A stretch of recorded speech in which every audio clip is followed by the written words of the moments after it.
সকালে ঘুম থেকে উঠে অফিস যাওয়াটা খুবই চ্যালেঞ্জিং। তারপরে যদি হয় আবার শীতের সকাল, একদমই অফিসে যাইতে মন চায় না। তারপরেও ঘুম থেকে উঠে শাওয়ার নিয়ে অফিসের জন্য রেডি হইতে হয়। খুবই শর্ট টাইম থাকে, প্রতিদিন আর্লি উঠা যায় না, উঠতে উঠতে লেট হয়ে যায়। ঘুম থেকে উঠে শাওয়ার নিয়ে দেন ড্রেস আপ করে ফিটফাট হয়ে অফিসের জন্য রেডি হতে হয়।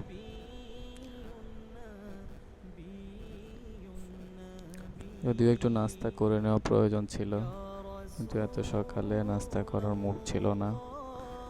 বাসায় নাস্তা বানানো হয়েছিল ঠিকই, কিন্তু আমার খাওয়ার মুড ছিল না। রেডি হয়ে বাসা থেকে বের হয়ে গেটের দিকে আসলাম রিক্সার জন্য। একটা রিক্সা পাইলাম, রিক্সা মামাকে ডেকে দেন হলো আজমপুর গেলাম। অলরেডি রোদ উঠে গেছে। আজমপুরে এখানে গিয়ে বাসে উঠলাম অফিসের উদ্দেশ্যে তথা ক্লাসের উদ্দেশ্যে। ক্লাসের ওইখানে গিয়ে আগে একটু হালকা নাস্তা করে নিলাম। দইটা আমার খুবই ভালো লাগে, একটা টেস্টি ট্রিটের, একটা প্লেন ফ্লেভারের। ওসব ম্যাঙ্গো ফ্লেভারও ছিল, আমি প্লেন ফ্লেভারেরটাই প্রেফার করি। দইয়ের সাথে আরেকটা আইটেমও খাইলাম, একটু ঝাল টাইপের, স্পাইসি টাইপের। একটু স্পাইসি ফুড ভালো লাগে আমার, মিষ্টির সাথে একটু স্পাইসি হলে ভালোই হয়। দেন হচ্ছে একটা স্পাইসি আইটেম খেলাম, আইটেমটা ভালো ছিল, সফট অনেক, সসের সাথে খাইতে ভালোই লাগছিল।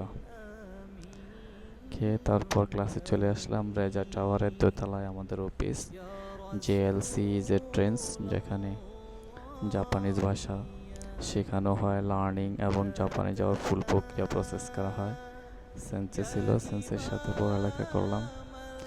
এখন হচ্ছে একটু ইয়াসমি, দ্যাটস মিন একটু ব্রেক দিছে, টি ব্রেকে পড়ালেখা করি নাই, একটু চা খাওয়ার ইচ্ছা ছিল। তখন তিমুর ভাই একটু চা, দ্যাটস মিন চা নিয়ে আসলো, রচাটা খেলাম।